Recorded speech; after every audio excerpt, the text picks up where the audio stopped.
上周美国股市剧烈震荡，虽然是到周五的时候呢，基本收复绝大部分的失地，但是金融市场上的恐慌仍然没有完全消除。刚刚过去的周末，更多的担忧的声音从各个方面传出。那么本周重点观望究竟在哪些方面？市场又将会如何来发展呢？更多的情况呢，我们来看一看 CNBC 叶文多从新加坡为我们带来的观察与分析。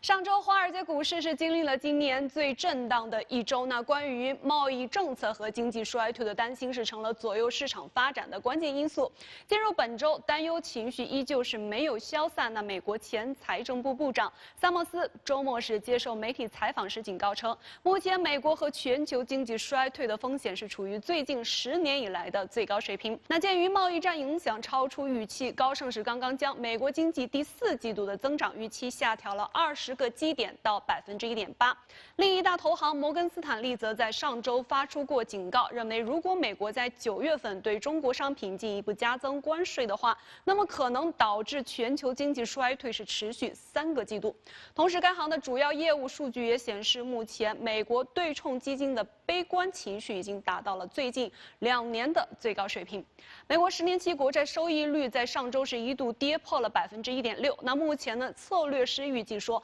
如果贸易紧张局势进一步恶化，那么该指标在2016年7月8号创下了1.358%的历史最低水平，可能也会被打破。此外呢，今年以来国际金价累计上涨接近20%。与此同时，作为经济发展晴雨表的油价则下跌了20%。两者走势的巨大分歧，也是经济衰退的预警信号之一。鉴于当前的经济形势以及特朗普的不断施压，那目前关于美联储再次降息的预期不断升温。美国联邦基金期货的交易数据显示，市场预期美联储在9月降息的可能性已经达到了100%。那其中呢，约88%的可能性会降息25个基点，另外还有超过11%的可能性会降息50个基点。但是与此同时呢，也有市场警告称，一旦美联储再次降息的话，那么可能会导致美元的全球主导货币地位被显著的削弱。美联储上一次降息并没有对美元指数带来太大的下行压力，主要是因为美联储主席鲍威尔关于